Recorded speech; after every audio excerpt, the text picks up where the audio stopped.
¿Qué tal? ¿Cómo están, amigos? Bienvenidos al curso de presupuesto público. Continuando con la unidad 2, vamos a ver el subtema 1, Sistema Nacional de Presupuesto Público. Bueno, nos habíamos quedado acá y retomando el tema, les quería contar que pues habíamos visto que el Sistema Nacional de Presupuesto Público viene a ser todo el entorno macro bajo el cual se rige el proceso presupuestario. Habíamos visto lo importante que son cada una de las entidades públicas que participan en la coordinación, la planificación de todo el proceso presupuestario, ¿no? Habíamos visto también que la entidad principal y la de más alta autoridad vendría a ser las oficinas del MEF, que son las que coordinan directamente todo el tema del proceso presupuestario con cada una de las oficinas de presupuesto de los ministerios.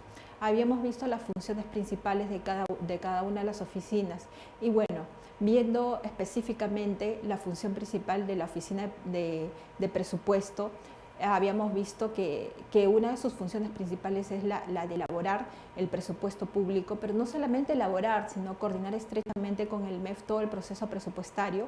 También es la encargada de consolidar toda la información respecto al proceso presupuestario y también es la que controla la información, ¿no? Entonces hasta aquí habíamos visto pues, que esta oficina juega un rol muy importante no solamente en la elaboración, sino en todas las fases del proceso presupuestario de una entidad pública. Luego, también entonces podemos decir en conclusión que todo el Sistema Nacional de Presupuesto Público que les he estado explicando se define como un conjunto de normas, procesos, procedimientos y también es la interacción de las diferentes entidades públicas para llevar a cabo todo el proceso presupuestario en sus diferentes fases, tanto en la fase de programación como la de formulación, como la de aprobación del presupuesto, la ejecución y el control, que habíamos dicho que es una de las etapas más importantes. Ahora vamos a ver también dentro del Sistema Nacional de Presupuesto Público que este sistema no es perfecto, ¿no? Tiene algunas imperfecciones o mejor dicho algunas limitaciones. Vamos a ver en qué consisten estas limitaciones. Primero, que hay muchas entidades involucradas y por lo tanto tienen una visión heterogénea de todo el proceso presupuestario. Esa es una limitación. Otra limitación que tiene el Sistema Nacional de Presupuesto Público es que principalmente tiene un enfoque basado, no tiene, un enfoque basado en ciudadanos, sino un enfoque basado en gastos por rubros, ¿no? Por ejemplo, gastos corrientes, gastos de capital, pero no se enfoca en el ciudadano, como si lo hacen otros presupuestos de otros países, ¿no? Luego también se le critica mucho al rol que tiene un rol controlador, donde priman más las acciones de control, más que las acciones de lo que es evaluación, o sea, más prima la acción de control en vez de primar las acciones de evaluación del presupuesto para ver cómo ha ido el presupuesto, si se puede mejorar. Luego, después que hay una limitada información de todos los gastos presupuestarios entre las diferentes entidades. Después que no hay una adecuada planificación también, ¿no? Y después que hay un criterio de inercia de todo lo que es la asignación presupuestal, ¿no? Entonces, como les había dicho, no es un sistema perfecto, es un sistema imperfecto y tiene muchas debilidades. Y bueno, estas son las debilidades que yo les transmito que tiene, ¿no? Luego también otra de las limitaciones es que falta una vinculación entre lo que es la asignación presupuestal, por ejemplo, digamos que a una entidad se le asigna, no sé, 5.000 soles para un determinado proyecto, pero no hay un seguimiento de los logros, de los resultados, ¿no? Entonces, en ese sentido, lo que se plantean o lo que yo les pongo en el tapete para que se analice es una reforma de lo que es la gestión presupuestaria de todo el sistema, ¿no? Un poco que esté más vinculada hacia el tema de lo que son logros, resultados, ¿no? Es cierto que hay una buena metodología, pero no hay... Debe mejorarse la metodología en cuanto a la medición de logros, resultados, ¿no? de todo lo que se asigna presupuestalmente a cada entidad pública, ¿no? Por esa parte tiene limitaciones. Después hay limitaciones no solamente ese tema, sino en otros temas vinculados a otras dependencias de las entidades públicas, como por ejemplo toda el área de administración y compras, no es una área no tiene una función adecuada. Entonces, por lo tanto, lo que yo les invito es a hacer una crítica del sistema, o sea, profundizar en cuanto a las funciones del Sistema Nacional de Presupuesto Público y hacer una crítica en cuanto a las limitaciones. ¿Para qué? Para que en el futuro se pueda mejorar todo el proceso presupuestario. ¿Qué sugerencias yo les doy? Bueno, les estoy poniendo acá una serie de sugerencias que a mi criterio se deberían implementar o mejorar. ¿Para qué? Para que todo el sistema presupuestario funcione funcione más eficientemente, la asignación de los recursos sea más adecuada y logre su objetivo, ¿no?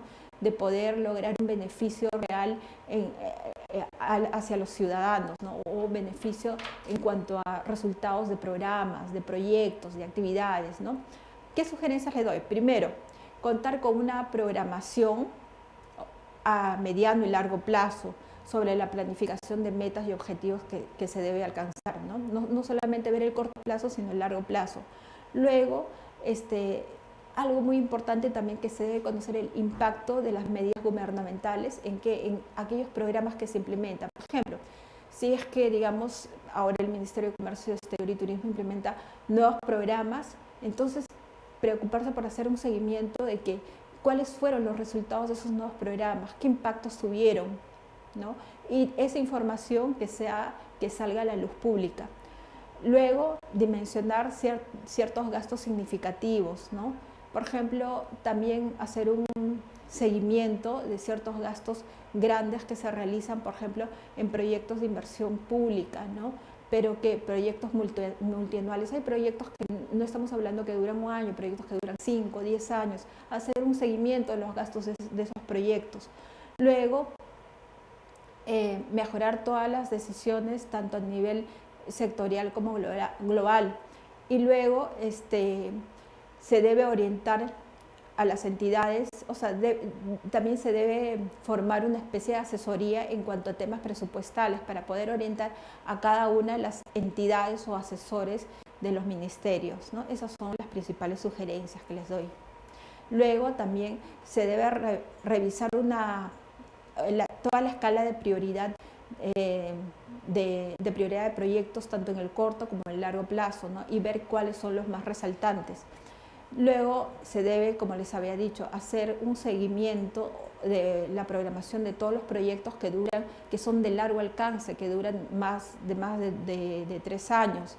Luego se debe registrar las metas físicas y las metas financieras. Cuando estoy hablando de metas físicas es los logros. Por ejemplo, un determinado proyecto, ¿qué logros tuvo físicamente? De repente se logró capacitar a 1000 estudiantes, de repente se logró 1000 asesorías técnicas, ¿no? Se debe registrar esa programación en el tema físico y en el tema de gastos, ¿no? ¿Cuánto se gastó para capacitar a esos estudiantes? ¿Cuánto se gastó para asesorar a esos exportadores? Y luego debe haber una vinculación entre los proyectos con los programas, ¿no?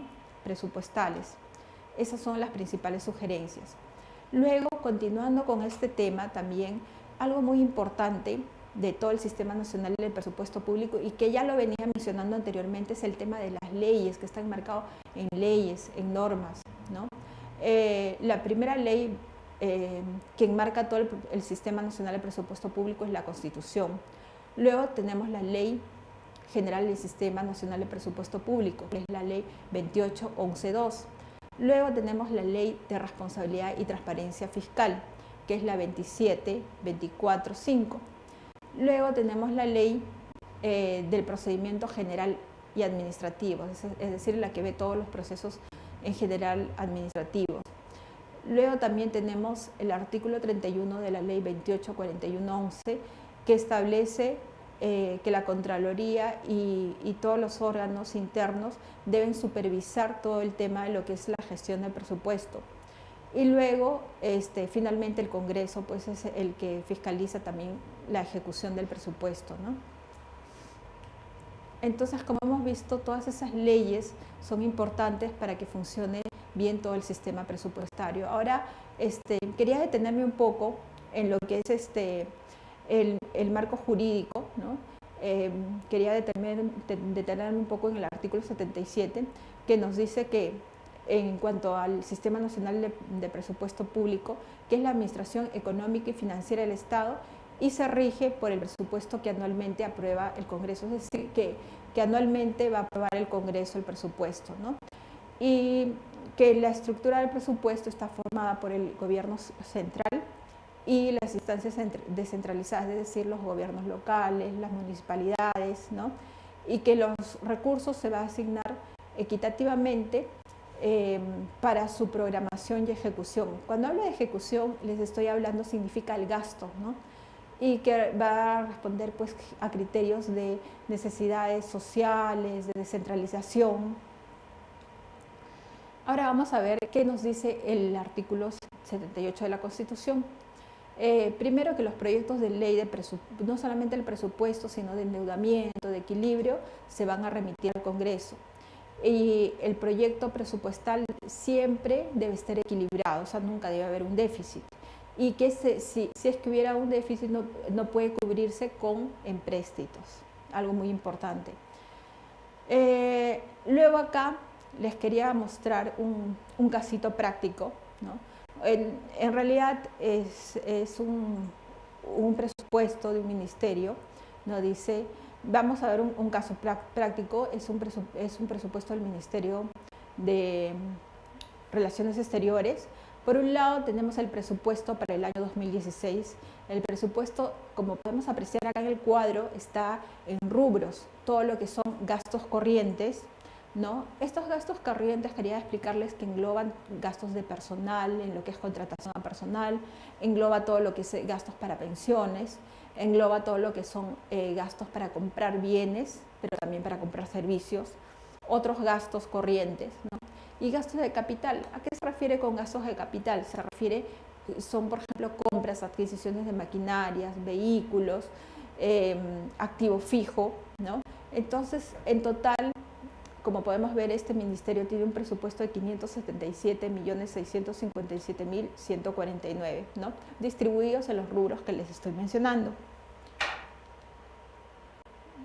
Luego, acá también les quería mostrar un presupuesto del mercado de valores. Les he traído este otro ejemplo, que es un presupuesto para el año, que hace un presupuesto para el año 2016. Igual, de la misma forma que el presupuesto anterior, también se puede apreciar que este presupuesto está dividido en 3 grupos de gastos, ¿no?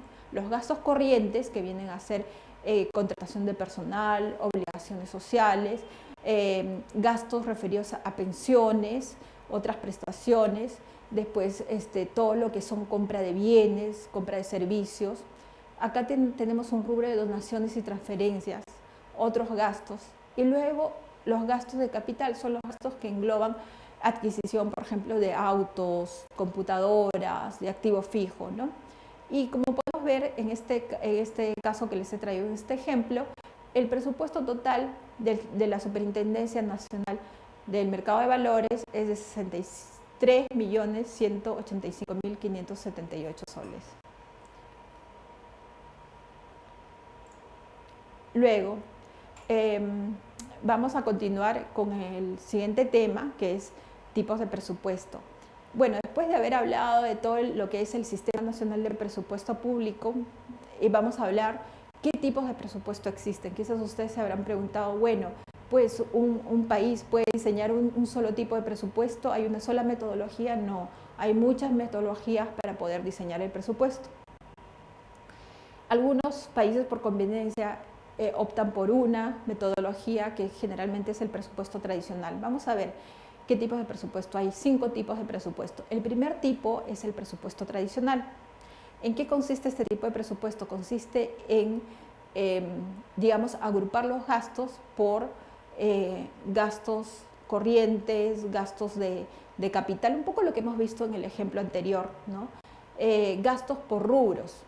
Luego, el segundo tipo de presupuesto, que consiste en elaborar el presupuesto pero por programas, ¿no? Por ejemplo, programa para programa para capacitación y capacitación de productores, artesanos en Piura, ¿no? Entonces, el presupuesto está conformado por un conjunto de programas, ¿no? Les quería comentar que esta es una nueva tendencia de elaborar el presupuesto, es una tendencia de la administración pública moderna. Ya muchos países lo están usando y bueno, nuestro país también lo está usando, que es el presupuesto por programas. Luego tenemos el presupuesto base cero.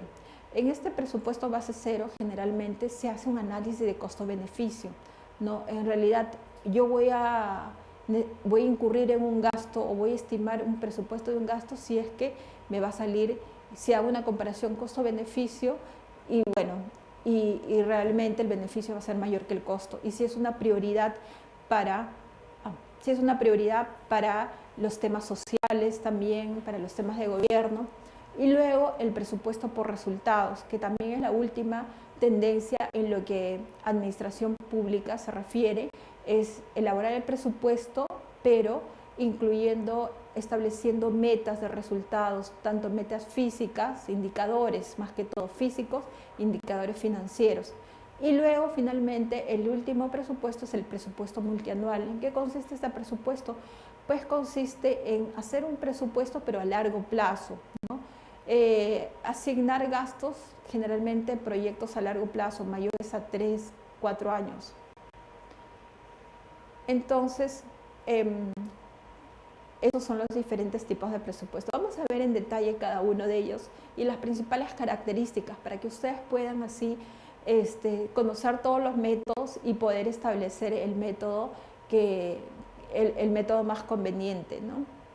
Bueno, vamos a comenzar con el presupuesto tradicional.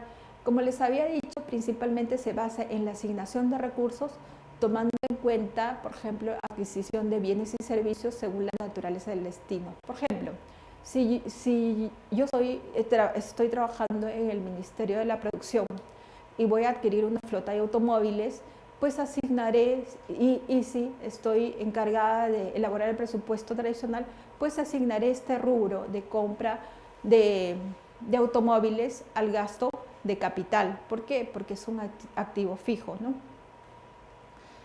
O si, por ejemplo, estoy en el Ministerio de Comercio Exterior y Turismo y voy a hacer una adquisición de servicios para asesoría y capacitación a productores en Tacna, entonces pues asignaré esta compra al grupo de gastos corrientes, ¿no? Entonces, de esta manera es como funciona el presupuesto tradicional, ¿no? Simplemente asignar un determinado gasto a un determinado rubro o partida, ¿no? Algo que se le critica mucho a este tipo de presupuestos es que no da la posibilidad de hacer una relación estrecha entre los bienes que yo estoy adquiriendo con las metas y los objetivos que yo voy a lograr alcanzar, ¿no? Tan solo pues se dice que es un instrumento financiero, pero también es un instrumento financiero de control, ¿no? Bueno, hasta aquí vamos a ver, estamos viendo lo que es el presupuesto tradicional y vamos a continuar con este tema de los diferentes tipos de presupuesto en el siguiente video. Muchas gracias por su atención y continuamos en el siguiente video.